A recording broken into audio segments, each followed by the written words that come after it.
Trump के बयान पर जर्मन चांसलर फ्रेडरिक मर्ज ने कहा जेलेंस्की के सामने नहीं आ सकते पुतिन में सामने आने का साहस नहीं।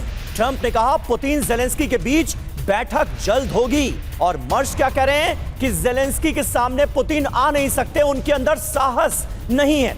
तो ये जो बयानों की तलखियां हैं, इससे आप अंदाजा लगाइए मौजूदा माहौल का। तो सुना आपने किस तरीके से आशंकाएं व्यक्त की गई हैं यूरोपीय देशों खासकर जर्मनी की तरफ से। और देखिए ट्रंप का शांति करार क्या यूरोप में, इस पर है दो फाड़। कुछ अहम बातें आपके सामने हम रखने जा रहे हैं। राष्ट्रपति ट्रंप के सामने फ्रेडरिक मर्ज ने पुतिन को ललकारा है एक तरीके से, और दूसरा यह कि पुतिन जेलेंस्की की संभावित मीटिंग पर भी प्रश्न उठाए हैं, सवाल उठाया है, जबकि सारा यूरोप पुतिन जेलेंस्की की मीटिंग के पक्ष में नजर आया। जी हाँ, लेकिन फ्रेडरिक मर्ज जो कह रहे हैं वो इंपॉर्टेंट है। पुतिन में जेलेंस्की के सामने आने की हिम्मत नहीं है, साहस नहीं है उनके अंदर। ये कहा है उन्होंने, पुतिन जेलेंस्की से मुलाकात करेंगे, ये भरोसा मुझे नहीं है। अब सवाल देखिए क्या है, क्या जर्मनी नहीं चाहता कि पुतिन और जेलेंस्की की मीटिंग हो, दोनों आपस में मिलें? क्या ट्रंप की शांति की पहल पर सीधे सीधे सवाल उठा रहे हैं फ्रेडरिक मर्ज?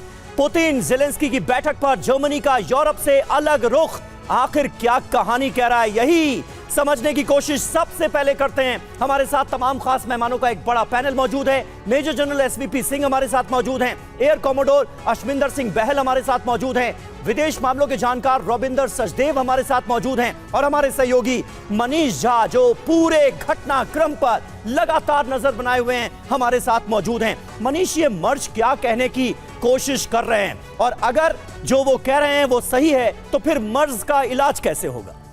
देखिए, सबसे बड़ी बात है कि पुतिन के बारे में आप यूं ही समझिए कि राष्ट्रपति ट्रंप और बाकी 9 देश के नेता अगर व्हाइट हाउस में आए हैं तो किसकी वजह से आए हैं? पुतिन की वजह से आए हैं। तो यही पुतिन की ताकत है और यही पुतिन उनके सामने चुनौती बने हुए हैं। लेकिन जर्मन चांसलर ने एक बात कही, और वो सीधे सीधे पुतिन को कम, राष्ट्रपति ट्रंप को ज़्यादा चुनौती दे रहे हैं कि अगर आपको लगता है कि कोई समाधान निकलेगा तो सबसे पहले सीज फायर करके दिखाइए। और वो सीज फायर तो आप करा नहीं सकते हैं, क्योंकि आप देखिए कि पहले दिन से ही सीज फायर को किसने खारिज कर रखा है? राष्ट्रपति पुतिन ने। और अब ट्रंप भी सीज फायर नहीं कराने के 10 फायदे बना रहे हैं। मतलब वो राष्ट्रपति ट्रंप जो भारत और पाकिस्तान के बीच सीज फायर कराने का 3 दर्जन से अधिक बार दावा कर चुके हैं, अब आजकल पिछले 24 घंटे में या पुतिन से मिलने के बाद से वो रोज दिन में 10 बार ये गिनाते हैं कि सीज फायर नहीं कराने के कितने फायदे होते हैं। तो क्यों? क्योंकि उनको पता है कि उनकी बात पुतिन नहीं मानेगा। लेकिन हाँ, इनके बीच में आपस में कितनी फूट है कि जर्मन चांसलर ने यह बात कही, और वो भी तब जबकि राष्ट्रपति ट्रंप ने कहा कि यहां मौजूद जितने लोग हैं उसमें सबसे इफेक्टिव है जर्मन चांसलर, और जर्मन चांसलर कह रहे हैं मीटिंग से पहले सीज फायर कराओ, और उसी को तुरंत बाद ट्रंप कह रहे हैं नहीं नहीं जी सीज फायर नहीं होगा। तो इस तरीके से तो इनके बीच में बातचीत हो रही है। तो ये पुतिन से क्या डील करेंगे? बिल्कुल, ये सवाल तो जरूर है। और देखिए फिनलैंड के राष्ट्रपति अलेक्जेंडर स्टब का भी बयान सामने आया है पुतिन जेलेंस्की की संभावित बैठक पर। उन्होंने क्या कहा, देखना होगा पुतिन बैठक में शामिल होंगे या नहीं। तो पुतिन के इस बैठक में आने को लेकर अपनी अपनी आशंकाएं यूरोपीय नेता व्यक्त करते हुए। तो देखिए, ऐसे में सवाल तो यह है कि जर्मनी और यूरोप को रूस पर भरोसा क्यों नहीं है। आइए इसकी भी वजह आपको समझाते हैं। जर्मनी को पुतिन पर भरोसा क्यों नहीं? मर्ज के डर का हिटलर कनेक्शन इसके लिए आपको समझना होगा। 1938 म्यूनिख समझौते पर आज भी फ्रांस और ब्रिटेन पछता रहे। तब हिटलर को चेकोस्लोवाकिया का कुछ हिस्सा दिया गया। हिटलर ने वादा किया था कि किसी और देश पर हमला नहीं होगा। सिर्फ 6 महीने बाद ही हिटलर ने अपना वादा तोड़ दिया। मार्च 1939 में जर्मनी ने पूरे के पूरे चेकोस्लोवाकिया पर कब्जा कर लिया, और वो धोखा आज भी याद आता है। और देखिए पोलैंड पर हमले से दूसरे विश्व युद्ध की शुरुआत हो गई ऑफिशियली, और यूरोप ने सबक लिया। तानाशाह को रियायत से संकट बढ़ता है। बड़ी बात है, यही वजह है कि जर्मनी रूस से डील पर सवाल उठा रहा है। तो पीछे के अनुभव भी यूरोप के ऐसे हैं। और देखिए कई मौकों पर कई विशेषज्ञों ने तो यह बात कही ही है कि विश्व युद्ध तो ऑलरेडी चल रहा है। बहल सर, सवाल यह है कि रूस को लेकर मन में जो आशंकाएं हैं यूरोपीय देशों की, वो कितनी सही हैं, कितनी गलत हैं? आप इसको कैसे देखेंगे? क्योंकि अगर डाउट के साथ ही आगे बढ़ते हैं तो कोई डील नहीं हो पाएगी, कभी भी नहीं हो पाएगी। बिल्कुल सही कह रहे हो। और जो रशिया का अगर हम देखें तो लास्ट 3.5 साल के अंदर इकोनॉमिकली और मिलिटरीली काफी डिग्रेड हुआ है। उन पे हजारों सैंक्शंस लगे हैं, 1.5 लाख से 2 लाख के करीब अलग अलग जो इंटरप्रिटेशंस आई हैं, उसके अंदर उनके सैनिक मारे गए हैं और कई लाख घायल हुए हैं। तो कहीं ना कहीं इस समय रशिया उस स्टेट पे नहीं है कि वो पूरे के पूरे वर्ल्ड या फिर नाटो की 32 कंट्रीज को एक साथ ले ले अगर आर्टिकल 5 का इंपोजिशन किया जाता है। रशिया कभी नहीं चाहेगा युद्ध का विस्तार बढ़े। रशिया, एक चीज जो बहुत स्ट्रांग है रशिया के पास, उनको मालूम है यूरोप वेट कर रहा है कि टिल लास्ट यूक्रेनियन वो उनको आर्म्स भी दे देगा, फंड्स भी दे देगा, खरीद भी लेगा अमेरिका से, लेकिन यूरोप खुद जंप नहीं करेगा वॉर के अंदर। अब यूरोप की आर्मीज को देख लीजिए आप, 75,000 यूके की है और 75,000 से 1.5 लाख के अंदर ही जर्मनी, फ्रांस और ये दूसरी आर्मीज है, भारत की 14 लाख के करीब आर्म फोर्सेस है। तो कभी भी यूरोप जंप नहीं करेगा अटैक करने के लिए डायरेक्टली, कभी नहीं आएगा जब तक अमेरिका नहीं आता। तो ये इज्जत किसकी गई हुई है इस समय? 20% जो लैंड है, टेरिटरी है डॉनबास की, वो किसने, डॉनबास, सूमी, खार्किव और क्रीमिया की किसने ऑक्यूपाई कर रखी है? रशिया ने। रशिया की पोजीशन स्ट्रांग है।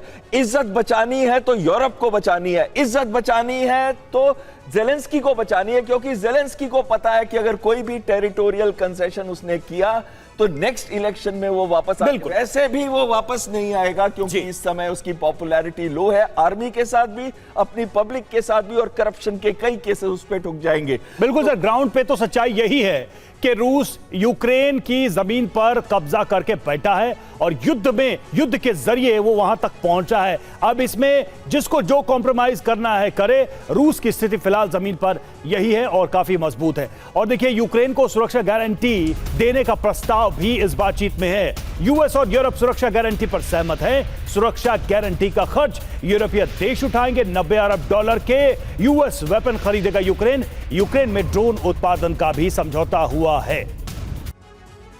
तो देखिए, सिक्योरिटी गारंटी का मुद्दा बड़ा अहम है। सुरक्षा गारंटी पर फ्रांस के राष्ट्रपति मैक्रों का बयान हम आपको अब दिखाते हैं। हमें सुरक्षा गारंटी की जरूरत है, मैक्रों कह रहे हैं। यूक्रेन समेत पूरे यूरोप की सुरक्षा दांव पर लगी हुई है। यानी मैक्रों ये बताने की कोशिश कर रहे हैं कि खतरा सिर्फ यूक्रेन को नहीं, पूरे यूरोप को है। सुनिए। तो देखिए, ये है पुतिन का डर, पुतिन का खौफ बाकी है। ज़ेलेंस्की का जहां तक सवाल है, सुरक्षा गारंटी के लिए $90 अरब के हथियार खरीदेंगे ज़ेलेंस्की। अभी कोई डील नहीं हुई है, अगले 10 दिन में यह समझौता संभव है। इमैनुअल मैक्रों क्या कह रहे हैं? वो कह रहे हैं कि यूक्रेन को ही नहीं, हमें भी सुरक्षा गारंटी की जरूरत है। यूक्रेन और पूरे यूरोप की सुरक्षा पर संकट है। डोनाल्ड ट्रंप क्या कह रहे हैं? उम्मीद है पुतिन यूक्रेन की सुरक्षा गारंटी स्वीकार करेंगे। सवाल यह है कि क्या रूस का खौफ दिखाकर हथियार बेच रहे हैं ट्रंप? क्या यूक्रेन से ज्यादा यूरोप को खुद की सुरक्षा का डर सता रहा है? यह है बड़ा सवाल। मेजर जनरल एसपीपी सिंह हमारे साथ मौजूद हैं। सिंह साहब, मुझे तो 5 उंगलियां घी में नजर आ रही हैं डोनाल्ड ट्रंप के। मतलब डोनाल्ड ट्रंप के ऊपर यह तमगा भी सज जाएगा कि उन्होंने सीज फायर करा दिया, जंग रोकने के लिए बड़ी कोशिशें की। दूसरी तरफ उनके हथियार भी बिकते रहेंगे, यूक्रेन यूरोप के जरिए वो हथियार खरीदता भी रहेगा, और पुतिन 20% हिस्से पर कब्जा करके बैठे हैं, वो छोड़ने वाले नहीं। समीर, जो आपने ऑप्शंस कवर किए हैं पहले और जो अभी आपने बोला है, इन सब चीज़ों से मैं सहमत हूँ जी। परंतु ऐसे है कि जो ये गारंटीज की बात कर रहे हैं, ऑन ग्राउंड गारंटीज कैसे आएंगी? देखो, सबसे पहले मैं कवर करूंगा आर्टिकल 5 जो नाटो का है, कि उसको ये इन्वोक रखेंगे, पर नॉन नाटो पावर रहेगा यूक्रेन। क्या रूस को ये मंजूर है? क्योंकि दूसरा पॉइंट उसमें आया है कि इतने ज़्यादा हथियार, $100 बिलियन के हथियार उन्होंने देने हैं, जिसमें शामिल ज़रूरी बात है पैट्रियोटिक मिसाइल्स होंगी, ये IRIS जो सिस्टम है वो होगा, F-16 होंगे। तो क्या रूस यूक्रेन की मिलिटराइजेशन को एक्सेप्ट करेगा? ये बहुत बड़ा, क्योंकि उसने वैसे ही बोला हुआ है कि यूक्रेन की धरती से मेरे को कोई खतरा उनके वेपन सिस्टम से नहीं होना चाहिए। तो ये सब चीज़ें हैं जो गारंटीज़ की बात तो कर ली, पर ऑन ग्राउंड कैसे आएगा इसकी काफ़ी मुश्किलातें सामने आनी हैं। और ये जब मीट होगी, ज़रूरी बात है कि मीट ज़ेलेंस्की पुतिन की होगी, बेशक ट्राइलेटरल होगी और उसमें कुछ कदम आगे बढ़ेंगे, पर यह जरूर है कि ज़ेलेंस्की को डॉनबास रीजन और ज़ैपोरिज़िया और खेरसोन में जहां पे उसने पुतिन ने बोला फ्रीज होगा, वो इलाके छोड़ने पड़ेंगे। यूक्रेन के पास अभी नहीं आएंगे। ठीक है। उसको एक्सेप्ट करना पड़ेगा। ठीक है। और उसी के अंदर आगे बढ़ेंगे। ये सर बॉटम लाइन है कि ये एक्सेप्टेंस यूक्रेन या ज़ेलेंस्की कब तक देते हैं, क्योंकि पुतिन तो डील के इसी पैमाने पर आगे बढ़ते दिखाई दे रहे हैं और ट्रंप भी उनको सपोर्ट करते नजर आ रहे हैं। और यूक्रेन को सुरक्षा गारंटी पर रूस काफी नाराज नजर आ रहा है। ट्रंप ने क्यों कहा हम सुरक्षा देते रहेंगे? ट्रंप के इस बयान का मतलब क्या है? ट्रंप ने कहा नाटो नहीं, हम यूक्रेन को सुरक्षा देंगे। यूक्रेन को सुरक्षा गारंटी पर रूस का विरोध सामने आया है।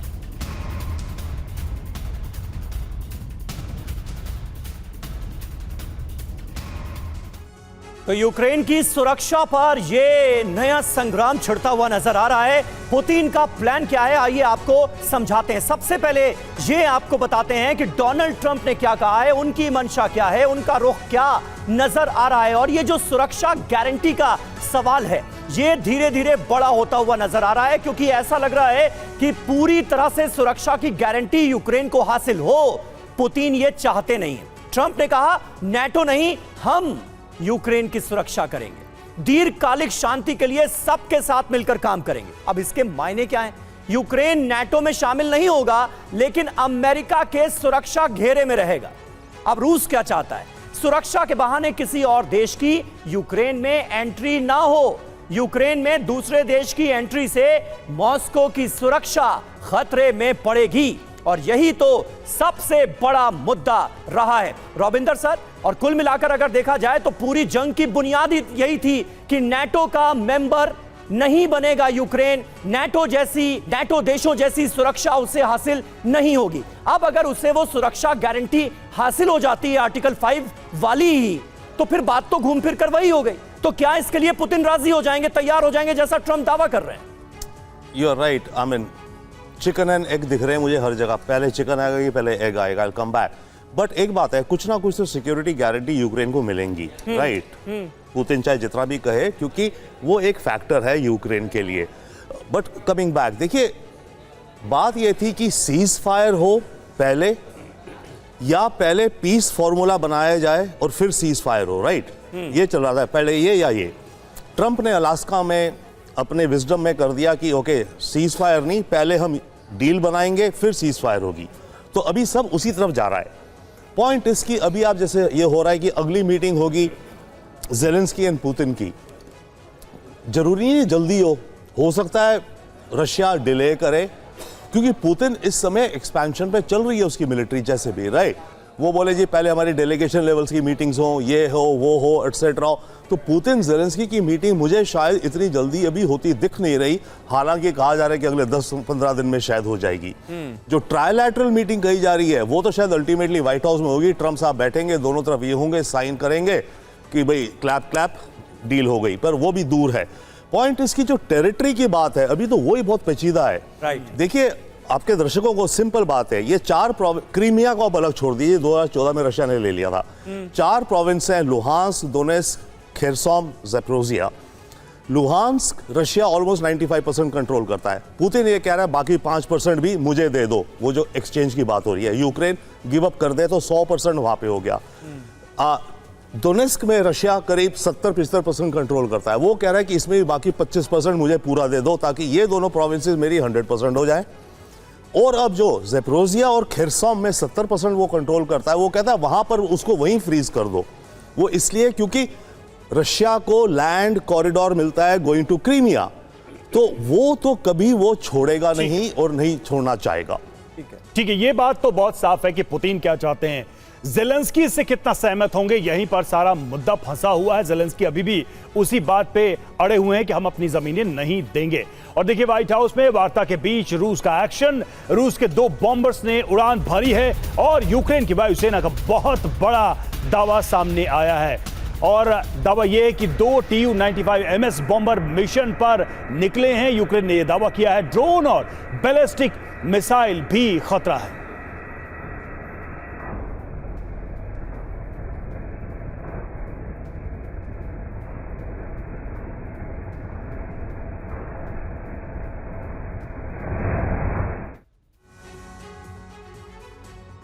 तो एक तरफ शांति वार्ता आगे बढ़ते हुए हम देख रहे हैं और दूसरी तरफ तैयारियां ऐसी, रूसी बॉम्बर की उड़ान, पुतिन का विनाशक प्लान क्या है ये आप देखिए। यूक्रेन दावा कर रहा है कि ट्रंप के साथ वार्ता के वक्त रूस ने बॉम्बर्स उड़ाए। रूस के 2 Tu-95 बॉम्बर स्पेशल ऑपरेशन पर निकले। अब सवाल यह है कि क्या रूस की यूक्रेन पर बहुत बड़े हमले की तैयारी है? व्हाइट हाउस में वार्ता के वक्त बॉम्बर्स उड़ाने का मकसद आखिर क्या है? क्या बॉम्बर से यूक्रेन यूरोप पर दबाव बनाने की रणनीति पर पुतिन काम कर रहे हैं? कहीं बॉम्बर पर दावे के पीछे यूक्रेन का प्रोपेगेंडा तो नहीं है? ये वो सारे अहम सवाल हैं जिसके जवाब ढूंढे जाने जरूरी हैं। रवि, बिल्कुल, और कई सारी बातें हैं। वॉर जोन में अभी भी हमले चल रहे हैं और टेबल पर भी बातचीत की कोशिश चल रही है। मनीष, एक चीज जो हम समझना चाहेंगे, दर्शकों को भी आप बताइए कि ये जो सिक्योरिटी गारंटी की बात कही जा रही है और जिसको लेकर कहा जा रहा है कि ये मिल जाए तो शायद चीजें ठीक भी हो जाए, मूल सवाल क्या ये नहीं है कि सिक्योरिटी गारंटी किसके खिलाफ?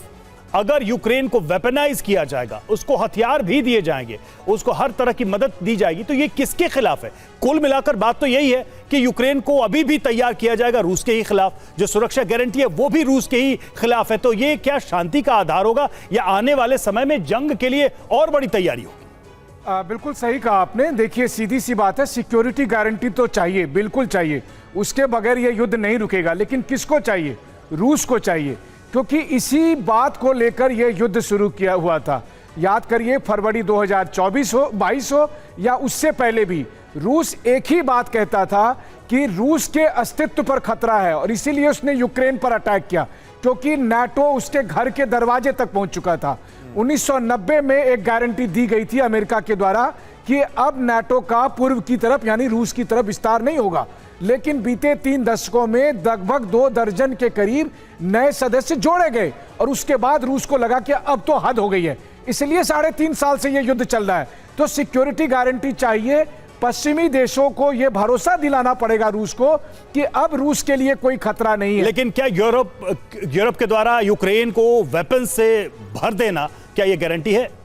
बिल्कुल नहीं है। देखिए, अगर एक भी सैनिक, पश्चिमी देशों का एक भी सैनिक अगर ऑफिशियली रूस यूक्रेन की धरती पर रहता है तो रूस को यह मंजूर नहीं होगा और पुतिन चाहकर भी फिर कोई डील नहीं कर पाएंगे, क्योंकि रूस में एक बात तय है कि आखिर जो लड़ाई लड़ी गई है, इतनी शहादतें दी गई है, इन सब का फिर पर्पस क्या रहेगा अगर फिर समस्या वही की वही बनी रहेगी कि नाटो किसी और नाम से किसी और फॉर्मेट में यूक्रेन में मौजूद रहे। बिल्कुल सही बात है, लेकिन अभी जो हो रहा है वो इसके उलट है। मनीष, रूस की सुरक्षा की गारंटी की बात रूस भी नहीं कर रहा है। रूस का इरादा सिर्फ ज्यादा से ज्यादा इलाकों पर कब्जा कर लेना नजर आ रहा है। और देखिए, डोनबास पर यूक्रेन को रूस की शर्त मंजूर नहीं, डोनबास से सैनिकों की वापसी नहीं होगी, ये यूक्रेन ने कहा है। यूक्रेन ने अमेरिका को सौंपे सीक्रेट डॉक्यूमेंट्स। एफटी की रिपोर्ट में यह बड़ा दावा किया गया है। डोनेस्क, लुहांस्क के साथ पूरा डोनबास चाहता है रशिया।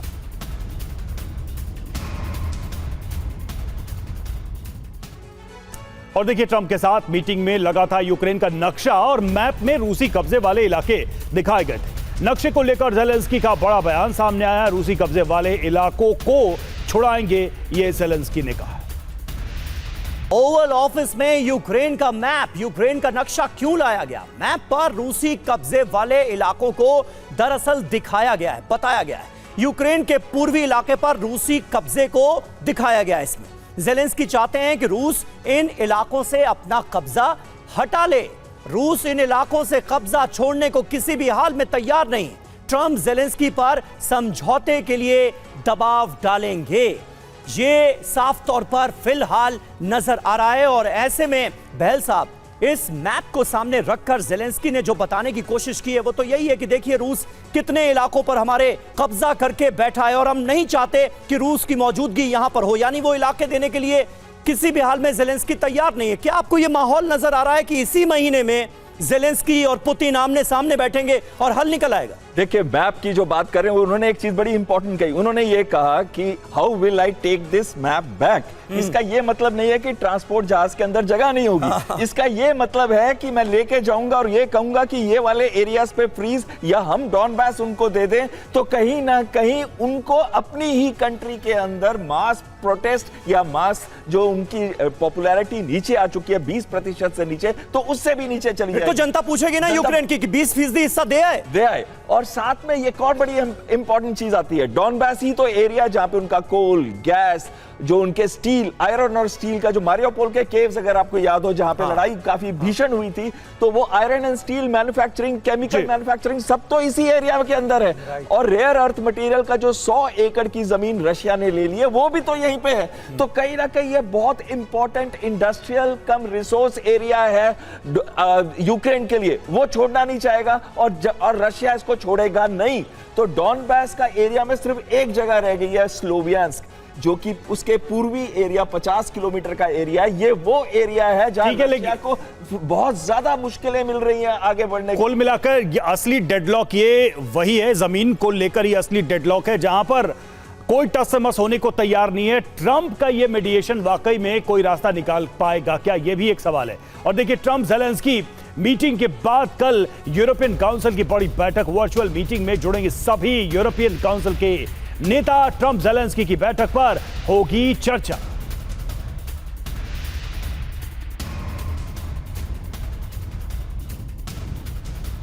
तो देखिए, 2 हफ्तों के अंदर पुतिन ज़ेलेंस्की की मुलाकात की बात कही जा रही है। बहुत जल्द मुलाकात की तारीख तय हो जाएगी।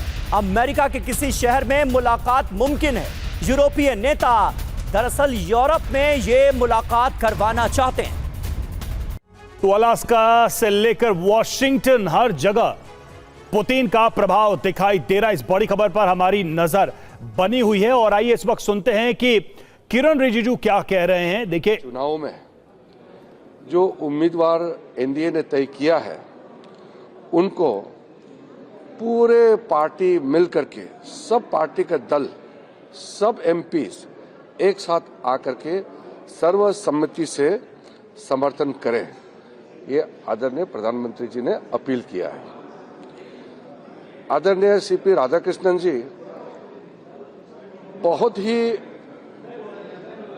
उपराष्ट्रपति पद के लिए बहुत अच्छा नाम है, ये सब ने माना है। और जीवन में कोई कंट्रोवर्सी नहीं है, कोई करप्शन नहीं है, कोई दाग नहीं है, बहुत सरल जीवन उन्होंने जिया है और सिर्फ समाज और देश के लिए काम किया है।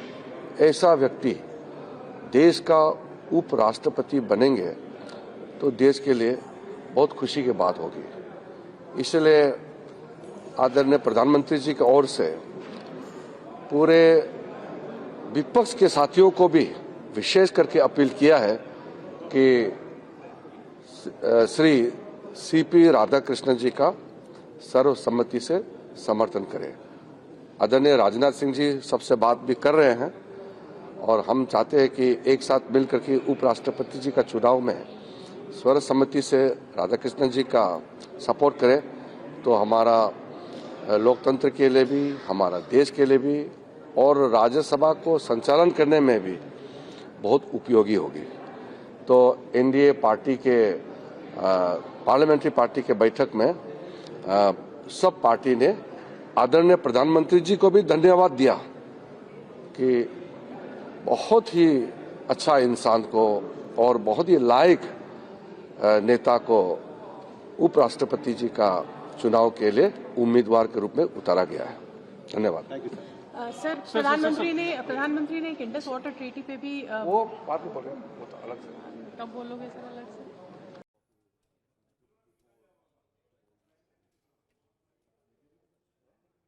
तो देखिए, विपक्ष से भी प्रधानमंत्री नरेंद्र मोदी ने सीपी राधाकृष्णन के समर्थन की अपील की है। किरण रिजिजू को हम सुन रहे थे और सीपी राधाकृष्णन उपराष्ट्रपति पद के लिए बिल्कुल उपयुक्त और बहुत अच्छे कैंडिडेट हैं, ये उनकी तरफ से कहा गया है और विपक्ष का समर्थन लेने की भी की जा रही है कोशिश।